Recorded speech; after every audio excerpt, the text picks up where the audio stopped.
Indianapolis This Week, saying goodbye to 2013. Our political insiders look back to the biggest moments of the year, plus the political fight setting up for 2014, including the showdown over same-sex marriage. From RTV6, the Indy Channel, this is Indianapolis This Week with Rafael Sanchez. Good morning, I'm Rafael Sanchez, and thank you for joining us. Today we are saying goodbye to 2013 and looking ahead to what we can expect in the new year. We do that by welcoming our political insiders, Kip Cheese, Jennifer Hollowell, Laura Beck, and Abdul Hakim Shabazz, some of the top political minds in our state. Let's start with what was likely the biggest political change for the year, Mike Pence taking over as governor after 8 years of Mitch Daniels in office. He took the oath on a bitter, cold day, promising to write the next great chapter in Indiana history. With so many families and businesses struggling just to get by, we have no choice but to remain bold, optimistic, and relentless in our work until good jobs and great schools and safe streets and strong families become the hallmark of every community in our state.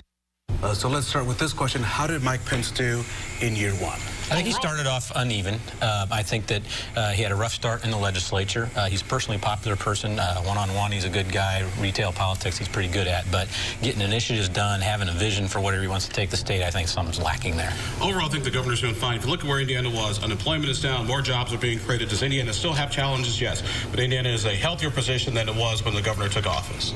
I think that having the supermajorities was a real challenge for him this year because he didn't necessarily get everything he wanted.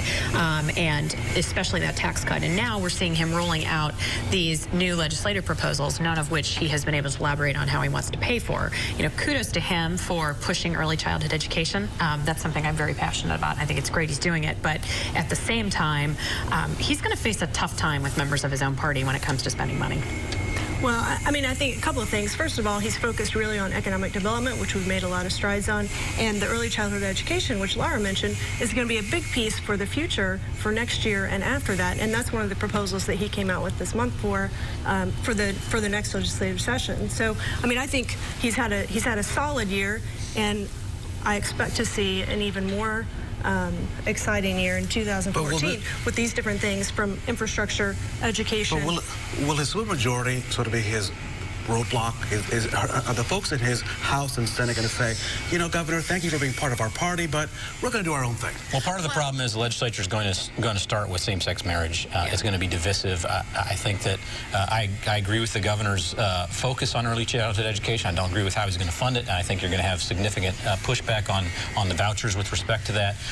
And so it's going to be a difficult session, I think, for him to get anything done. I think it will be, too, because Governor Pence is not on the ballot in 2014, and all of these folks are. And so they're running, they're out there, and they've got to go back and explain to constituents why they're doing the things they do. So they're not necessarily going to push the governor's budget agenda. They're going to push their own agenda. I'm not fully convinced same-sex marriage will be on the ballot, and I'll explain why a little bit later. But the thing to keep in mind is the Republicans want their governor to look good, because when the governor looks good, they look fine. Excuse me. So they're not going to embarrass him. Will anybody get everything they want? No, but no governor ever gets everything they want. Is he having a hard time shaking off the Mitch Daniels shadow? I mean, I think so. And is there a shadow? I think so. I mean, I think that, you know, Mitch Daniels was really seen as probably one of the most iconic Republican, kind of how Evan Bayh is seen to Democrats. You know, he is really seen as an icon in Republican politics.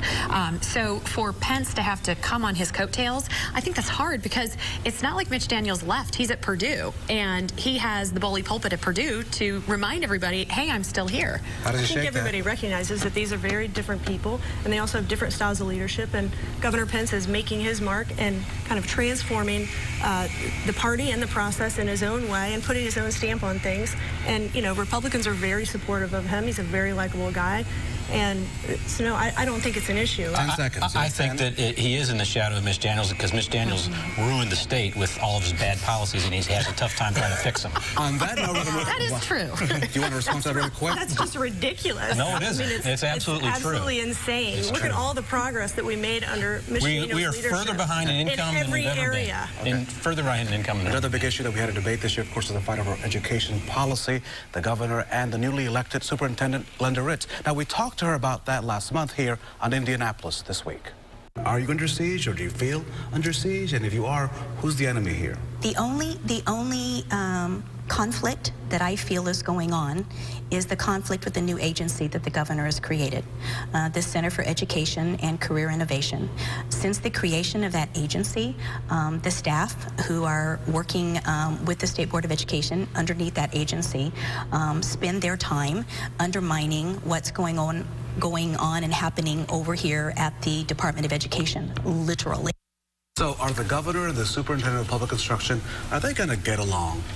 I don't think they will. I think what Abdul predicted election night 2012 is what's come to pass, and Abdul said that she may have won, but we're going to take away all her power. We're not going to let her get anything done, and that's exactly how they've behaved the entire year. And this continual talk from Republicans about how she doesn't have an agenda, she's not doing anything. She's fighting to save her job because these guys continually are attacking her at every juncture. That's interesting, because I thought that she was elected to fight for children. That's what she's trying to do. Improving education for children. No, that's not what she's trying to do. What do you think All she's she wants trying to to do do? is pick fights with Republicans, blame Republicans, go, I'd like to jump in here. I'd like to jump in here and bring Abdul back into the fold. I think one of the biggest issues is Glenda Ritz defeated our Lord and Savior Tony Bennett fair and square in an election. So that's one of the biggest issues. You don't mean that when you call him Lord and Savior. That's well, I mean it tongue in cheek. I do. I mean it tongue in cheek, because just like Mitch Daniels is an icon, Tony to some Republicans, Tony Bennett is really an icon to Republicans as well. And Jen's nodding her head. Amazing, yes. Well, that's amazing. beauty in the eye of the Positive or beholder. negative word. But let me They've say done this. so much for our state. Let me say this. Say it. Let me say this. I think when you go outside of Indianapolis, Okay. you go outside of the urban areas, particularly outside of the donut of Indianapolis, there is a very different perspective about Glenda Ritz and the governor and how they're getting along and what's happening in education. People in the more rural areas, they like their public schools. They're proud of their public schools. Their public schools are also a big employer. Vouchers are not popular. And the governor's new proposal that he put out to take funding from public school teachers who go to charter schools, that's not going to be popular in areas where you don't even have charter schools. So I think he's going to will that face be an the uphill issue? battle. Will the issue be charter schools, his ideas of expanding vouchers and those kinds of things? Is that what we're going to see in 2014? At the You will see a lot of that, but something to keep in mind, too. I mean, Republicans have not been an obstacle to Glenda Ritz's agenda. Glenda Ritz has been the obstacle to Glenda Ritz's agenda. I think you've been kind of an obstacle. Of course. Oh, I doubt that very seriously. Well, the thing is, look at the story that she put up. RTV6 ran in the past couple of weeks about teacher evaluations of the metrics not being done. That means teachers can't This get... whole I-STEP thing has been a debacle. But that Do we means agree on that means teachers can't get raises. Right, So this what whole is I-STEP thing has been a debacle. But if her job is for the metrics to be done for teachers, those teachers in those rural areas where people love their public schools, Glenda Ritz has done more to stop teachers from being paid and being respected. She was also on the board of Vista that admitted to House stealing how many millions of dollars from their membership. Completely ridiculous. Wait, hold on. But let me... That's a stretch, right? Let's be clear. That's a stretch. In a settlement, Vista admitted to engage in false and misleading information that robbed teachers. That's a stretch. In 2014, what will be the major educational issue that we as Hoosiers will face? Will it be charter schools? Will it be the squabble between our governor and our superintendent of education? What will be the issue that we're going to be talking about? Hopefully it will be how we can improve education and allow children to go to a better school, and that we can continue to measure students and schools and teachers. I mean, how do you know what kind of school your kid's going to if we're not measuring them? One of the big debacles of Tony Bennett's term was the A through F system. People are still unhappy with the A through F system. It has not been reformed properly. I think that's going to be a major issue in the legislature. 10 seconds. Parents want and deserve an A through F system. As a parent of a kindergartner, I see how the testing happens. I see how they're evaluating these things. And sometimes it just doesn't make sense to me. So I think as a parent, there's a lot of other people who are saying, why is this happening this way? What can we do? If Glenda, it's like marriage counseling. It only works if both parties want to show up. The governor wants to show up. Glenda doesn't. It's that simple. She wants to show up. Next, we look at the year for Mayor Greg Ballard. Will he announce a run for a third term? And what will he have to do to get a handle on crime in Indianapolis? Indianapolis This Week continues right after the break. Will you run for a third term? Well, I'm not there yet. It's a very personal decision. It really is. And I waited a long time last time before I made that call. Everybody assumed I was going to run again. That was not an assumption by Winnie and I. It was not at all. But I'm being asked by, frankly, Republicans and Democrats to run again. I mean, a lot of people like the direction of the city right now. You heard Mayor Greg Ballard give that answer right here in Indianapolis this week. Let's bring our political insiders into the conversation. So the mayor who says that he's not sure yet whether he'll run for a third term, while sitting down with him, it sounded like he was going to run for a third term. Is he already running for a third term? I think he's put himself in position to run for a third term. Didn't mean to interrupt. But I think a lot of it's going to depend on what Joe Hogsett does. I think if Joe Hogsett decides to run for mayor and step down from the U.S. Attorney's Office, that Greg Ballard is going to take a really hard look at whether he wants to have that tough a campaign. The mayor's decision isn't going to be based on any Democrat, except for all the Democrats who are encouraging him to run again because they support what he's doing. Except for Kip Cheese. I'm throwing Kip Cheese's Cheese hat in the ring right now. I mean, if you The look ones at gave him a 60% the mayor's approval ever been rating. as popular as he was going into his last re-election Can he beat anyone? Jen, since you've worked the campaign before, I did, yes. Based on what you know, can he beat anyone on the Democratic side who steps forward? He's already proven that he can do that in a demographically leaning district. County. Well, I would say nobody thought he would win in 2007, and nobody thought he would win in 2011. Everybody thought he'd win alone. So, no way. I mean, When was that? but you look at all the progress he's made just this year. All kinds of things happening around the city, from developments, expansions on education. You look around, Cityway, the Market Square project. Eskenazi Hospital. So many things are happening, and people are really excited about the progress Who that can he's beat him? making. Is it Joe Hogsett? Well, I think before addressing that question, one thing I'd like to say, and I know Jen and I have covered this before when we talked about the mayor potentially running for a third term, is that in Indianapolis, what we're seeing right now is we're seeing all of this incredibly wonderful development. But at the same time, we're seeing two Indianapolises. We're seeing people who are living in poverty. We're seeing a lot of crime that's really coming up that's very systemic based and endemic based on poverty, lack of education, things like that. So one of the things that Mayor Ballard, I think, faces going into that third term is he was very, very critical of the Peterson administration in 2006 because of the homicide rate as he went into his 2000 was election. property taxes, right? That had nothing to do with homicide. Yes, but they used crime. Crime was used. Just a minute. Crime was used during that election because of the police merger. But the early issue in 2006 was crime. But by 2007, it had on track to hit that. Actually, no, we're not. But it was property taxes. Property taxes was the issue in They 2007. pretty much blamed Mr. Peterson for an issue that wasn't his issue. Well, they blamed Mr. Peterson for raising taxes in the middle of the greatest property tax upheaval of 2007. What Democrat can beat Mr. Really, And they it were really out of doesn't. touch In with the the end, it doesn't community. matter what happened in 2007. Every election is unique. Right.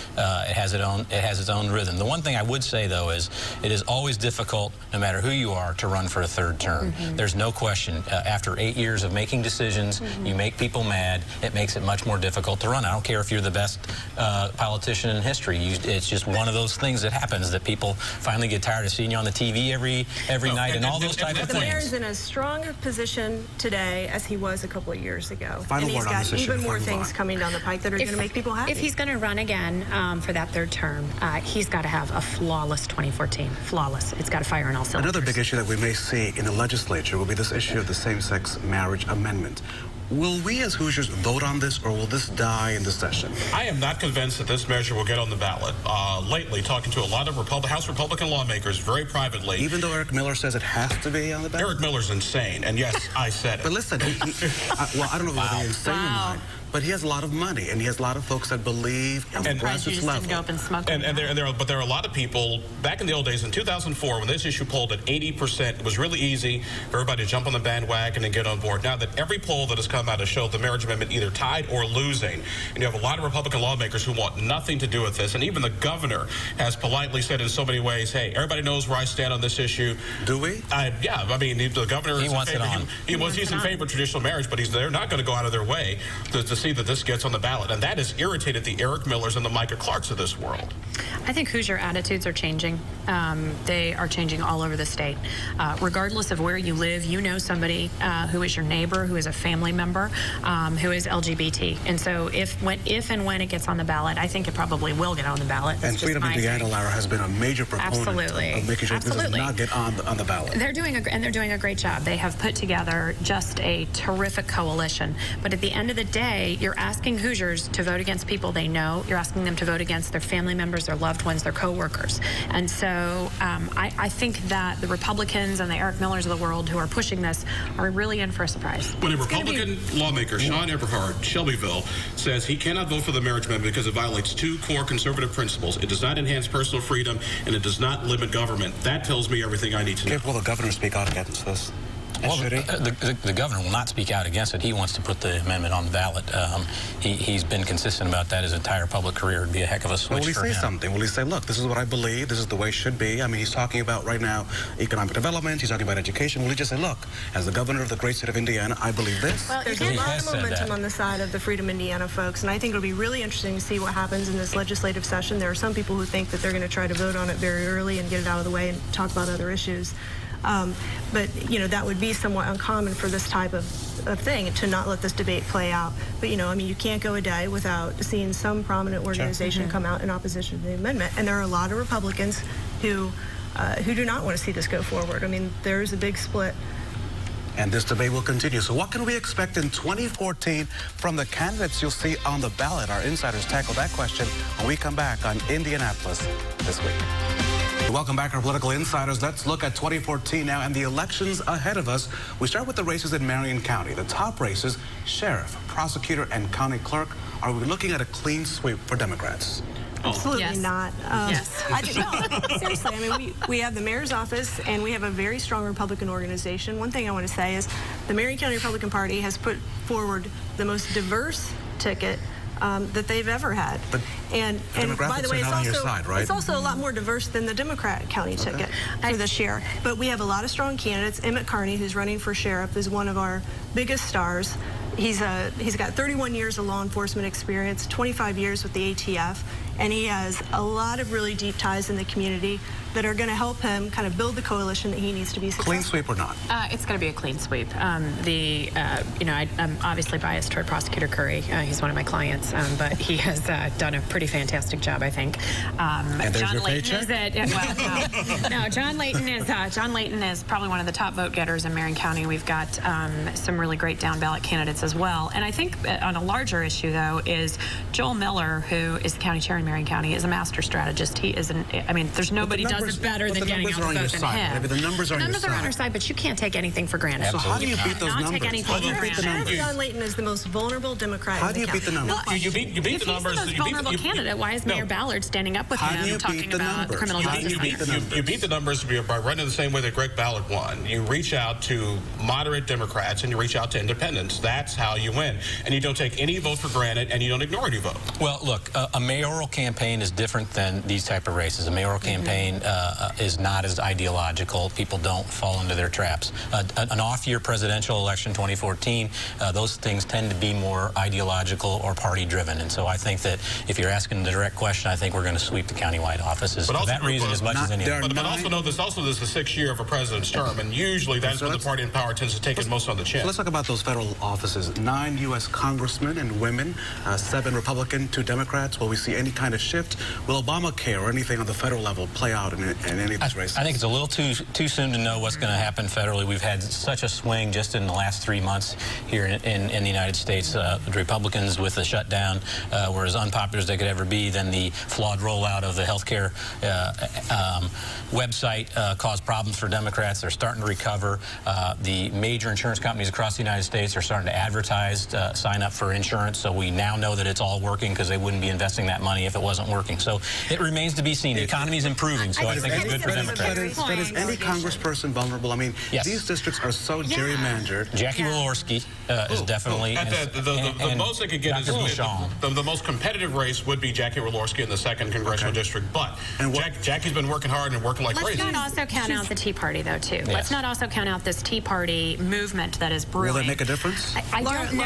I don't know. The Tea Party. Well, why should we not talk about the Tea Party? They were protesting Susan Brooks last year. There's no credible challenger to any of these congressional folks right now. The Republicans have a very strong delegation. Jackie Walorski is one of the most hardworking people I've ever met. Hard-right Tea Party members. On the statewide level, the only Democrat at the State House is Glenda Ritz, the superintendent of public instruction. Will we see any Democrats join her, or will this remain a tightly held Republican State House? Definitely we won't. And, I mean, if anyone was ever thinking of it, they can just look at Ritz and then be reminded, okay, I do not want to do that again. The thing that Ritz had going for or that our candidates this time don't is she had the issue, and she had someone who was a boogeyman to run against, which was Tony Bennett. It's going to be more difficult for Democrats to win statewide in 2014 than Glenda Ritz had in 2012. Although, but we do have, we have very good candidates, and good candidates make a difference. I look forward to the ad showing Beth White saying that she opposes voter ID and thinks it's a bad idea, and see how that plays out in Indiana. So quickly, any Democrats join Glenda Ritz, yes or no? No. Secretary of State Connie Lawson wins. Our new auditor, Suzanne Crouch, wins. Yes or no? Yes or no? I think Mike Claytor's got a great shot. He's a CPA, and in these troubled financial times, we really need that. 10 seconds. I think we're going to upset him. All right, the conversation between our insiders continues on Twitter. Check out their Twitter handles and give us your opinion, and stay with Kip, Abdul, Laura, and Jennifer throughout the week. Indianapolis This Week continues after the break. Starting next week, we move to a new time, part of a new Sunday morning lineup here on RTV6. It will start at 6 a.m. with Good Morning Indiana. Good Morning America moves 1 hour earlier at 7 a.m., followed by Good Morning Indiana. And Indianapolis This Week at 8:30, right before This Week with George Stephanopoulos, all right here on RTV6. We have you covered on Sunday mornings. Thank you for joining us. I'm Rafael Sanchez. Have a happy and safe New Year.